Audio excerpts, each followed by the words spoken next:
was really your work ethic like, and for how long did you stay disciplined? Like Kobe gave it up. 20 years. It was an everyday process. Big investments you got to make. What is the decision-making process there? Pretty simple for me. It's do you understand the business? Are there people that are obsessives?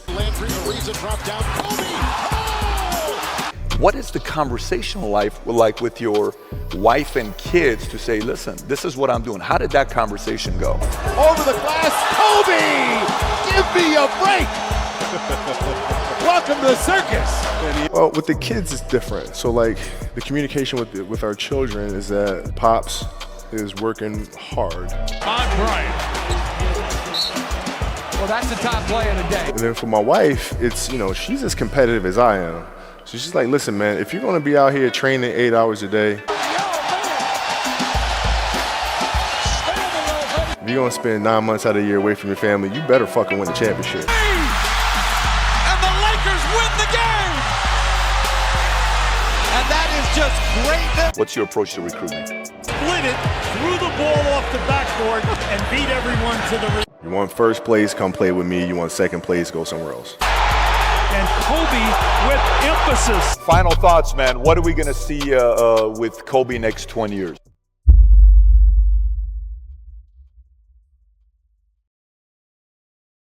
What is your process of improvement with your schedule leading? Because, Phil Jackson gets asked between you and MJ, right? Because he coached both of you guys. So, he constantly gets asked that question.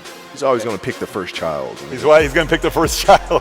But I tell you, he said something about you that to me, it's a level of respect that any player can duplicate what he said about you. To me, the level of respect for that is a whole different level.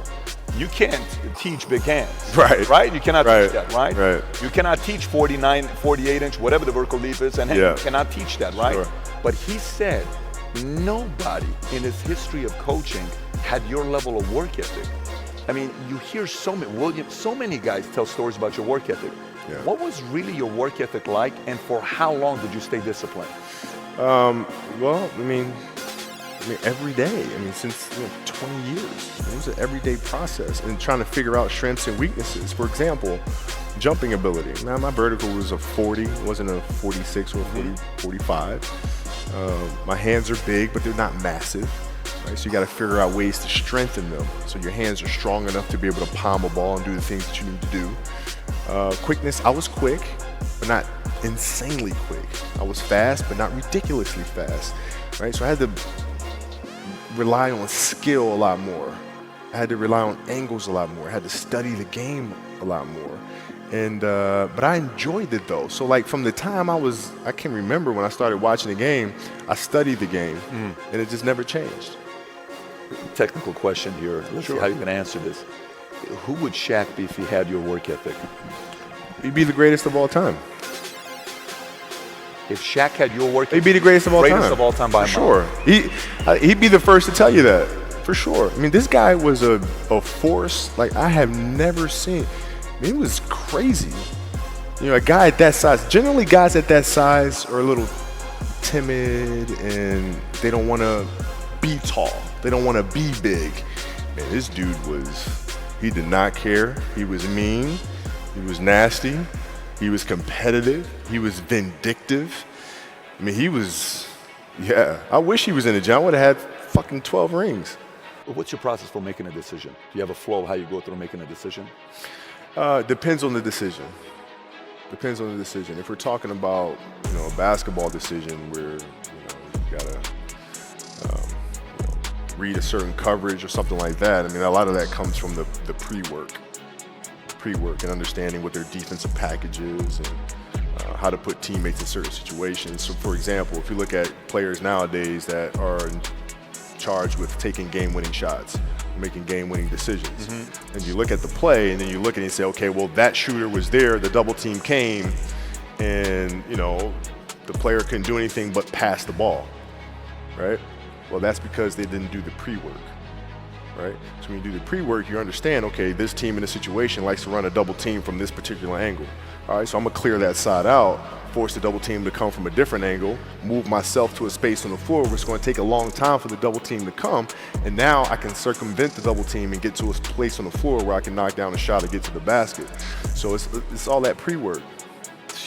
The decision, when I say decision, how is if you're looking at somebody that you're sizing up, or if you're looking at somebody to go into business with, or if you're looking at a big investments you got to make, what is the decision-making process there? Do you call? Is there first you do your own research? You take this much time. You call an advisor. Is there a system you follow? It's pretty simple for me. It's do you understand the business?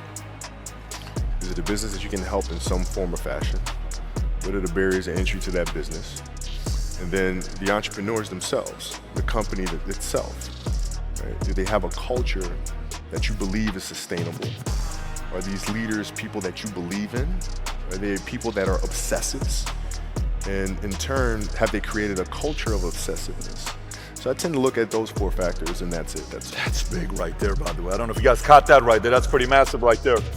Earlier you said, I'm probably not going to get this right, a 16-year-old, a 13 or 11-year-old? Yeah, 13. 16, 13, 2, and 1 that's a month.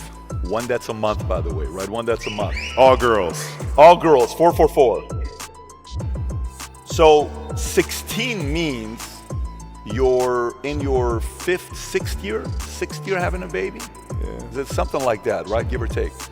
What was the conversation like with your wife to say, listen, this is the schedule? Because look, you know, some entrepreneurs, they're coming home at night and late, oh my gosh, my wife is upset because I came home at 11:30. Yeah. Oh my goodness, what a sacrifice I'm making. You know, this life's, you know, I don't know if I can do this. Sure. You're on the road 9 months out of the year. If you especially played Olymp, you won 2 gold medals, so you're doing that on the off season and you're trying to get that part going and training for doing your camps.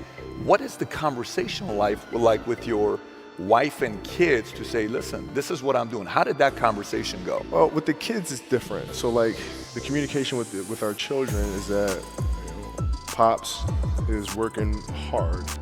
This is the level of attention to detail you need to have in everything you do. So it's setting the example. Same thing with my wife. My wife's a stay-at-home wife. It's the hardest job, man.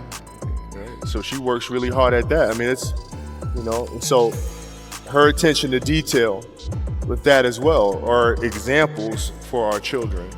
And then for my wife, it's, you know, she's as competitive as I am. So she's like, listen, man, if you're gonna be out here training 8 hours a day, if you're gonna spend 9 months out of the year away from your family, you better fucking win the championship. What are we doing this for?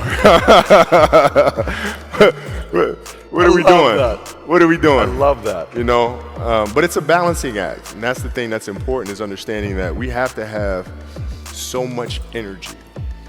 Because for like Natalia and Gianna when they were babies, especially Natalia because she was doing prime years, and I go to practice and I'd train and, you know, I'd play the game and, you know, I'd come home and I'd be sore and I'd be tired. And she wants to go swimming, she wants me to take her to the park, she wants to just jump on my back or whatever the case may be.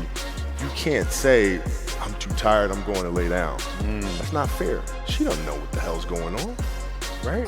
And if this was a game, you'd suck it up and play.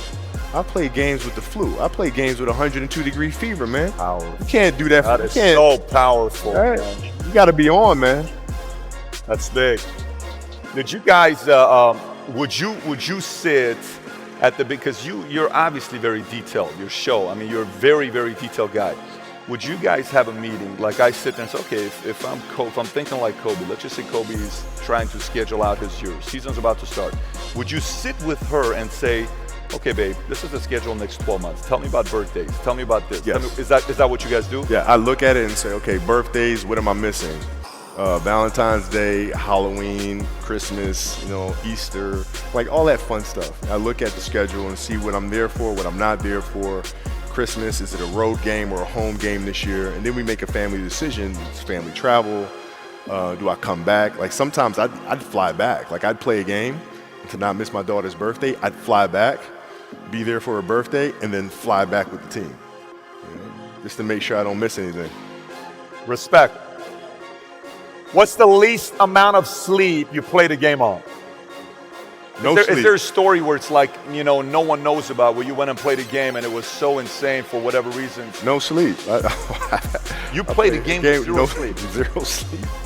What are we going to see with Kobe next 20 years? What other projects you got in mind that you're working on right now? The biggest challenge for us is looking at the entertainment industry and how to diversify it, particularly in animation, but also in writing and young YA novels, middle grade novels. How to create more diverse characters? How do we have better representation? How do we create better opportunities, not just in ethnicity, but also gender diversity? I have 4 girls, right? So my mission is to make sure women have opportunities that they haven't been afforded. That is I'm the father of 4 girls. So that is my next obsession, is how do we lead that charge from the front? How do we take an animation industry that lacks in diversity, substantially lacks in diversity? How do we take some of those old animation techniques and teach a whole new generation of animators to come in and create films that inspire the world? And we're getting after it. I think everybody knows crystal clear Kobe's going to get whatever Kobe wants.